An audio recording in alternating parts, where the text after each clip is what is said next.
Hi everyone, welcome to this podcast और you can say a conversation. आज हमारे साथ है मोहित सिंघल भाई, जो कि एक चार्टर्ड अकाउंटेंट है। गुड़गांव शहर में सीएस की दुनिया में काफ़ी चर्चित फेस है। ऑलमोस्ट सभी इनको जानते हैं। ये गुड़गांव ब्रांच के चेयरमैन रह चुके हैं 22-23 में, और जीएसटी लिटिगेशंस में एंड ऑटोमेशंस में एक्सपर्ट तो हैं ही। इनके पास 15 साल का अनुभव है। सो आइए इनसे जानते हैं कि हमारे आज की डेट में बिजनेस वर्ल्ड में क्या क्या हमारे प्रॉब्लम्स हैं, क्या क्या हमारे अपडेट्स आ रहे हैं। इवन दो जीएसटीज़ में बहुत ज़्यादा अपडेट्स आते हैं, ठीक है। एक बिजनेसमैन को क्या ध्यान में रखना चाहिए, तो आज इनसे डिस्कस करते हैं that how a businessman should go ahead, look forward for their future. Definitely काफ़ी टाइम से लंबा हमारा पेंडिंग था ये पॉडकास्ट, और इंट्रोडक्शन के लिए थैंक यू।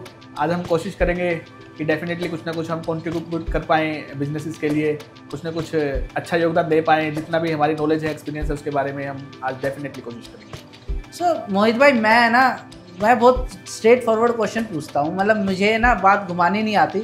सबसे पहला तो मेरा सवाल ये है, क्योंकि मैं भी फाइनेंस प्रोफेशनल हूँ, आप भी फाइनेंस प्रोफेशनल हो।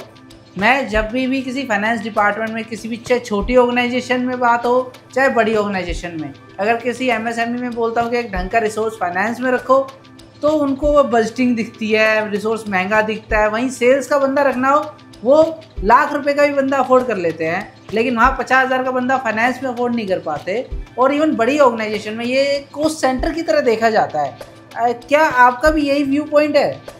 प्रवीण भाई, आपने स्टार्टिंग पूरे हॉट टॉपिक के साथ एक इस पॉडकास्ट को स्टार्ट किया है, लेकिन जैसा आपने कहा कि फाइनेंस को एक कॉस्ट सेंटर के तौर पे देखा जाता है, इसके लिए मैं बात करूँगा बिजनेस ओनर की मेंटलिटी के बारे में, कि वो किस मेंटलिटी के साथ उस बिज़नेस को कर रहे हैं।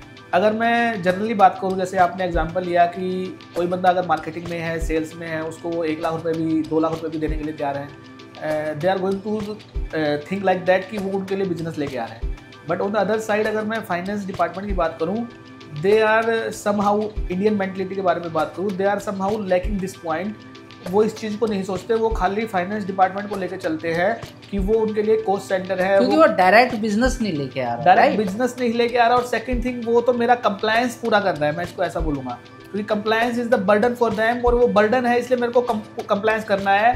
For that purpose I have taken the help of any chartered accountant, CS, professionals की, मैं एडवोकेट्स की हेल्प ले रहा हूँ, मैं अकाउंटिंग वगैरह कर रहा हूँ, rather treating it as a cost centre.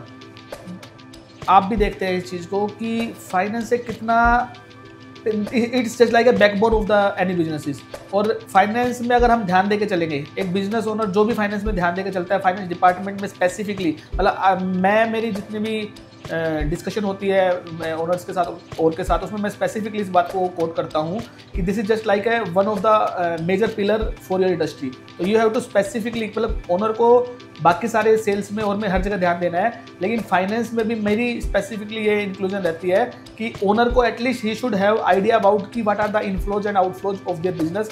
Specifically उसको हर चीज़ के बारे में सोच कर चलना चाहिए, अच्छे कंसल्टेंट रखने चाहिए, तो दैट इज नेसेसरी। बिल्कुल मोहित भाई, मेरा भी ना यही मानना है, और मैं कई लोगों से मिला भी हूँ जो इस फाइनेंस में थोड़ा सा इंटरेस्ट रखते हैं और फाइनेंस डिपार्टमेंट को इम्पोर्टेंस देते हैं। वो अपनी चीज़ों को ज़्यादा अच्छे से मैनेज कर पाता है, क्योंकि फाइनेंस सिर्फ फाइनेंस डिपार्टमेंट तक सीमित नहीं है। पैसा कैसे आएगा, पैसे को मैनेज कैसे होगा, आपके पास आइडल फंड्स है उसको कैसे यूज़ होगा, ठीक है, आपको बजटिंग करने में, आपको फोरकास्ट करने में।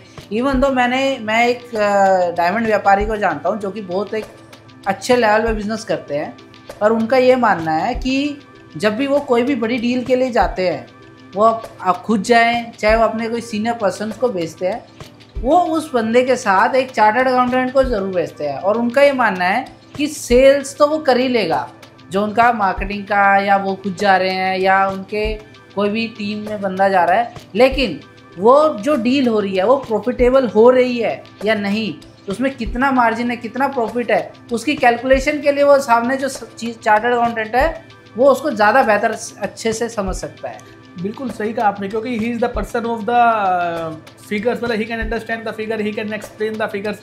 चार्टर्ड अकाउंटेंट, आप भी प्रवीण भाई खुद चार्टर्ड अकाउंटेंट हो, और आप भी देखते हो, रिसेंटली अभी एक पॉडकास्ट आया है आमिर खान का, और उसमें उन्होंने खुद एक्सेप्ट किया है कि उनको कुछ भी आइडिया नहीं है कि उनका पैसा कहाँ लगा हुआ है, कितनी इन्वेस्टमेंट्स है, कहाँ पैसा जा रहा है, कहाँ से पैसा आ रहा है।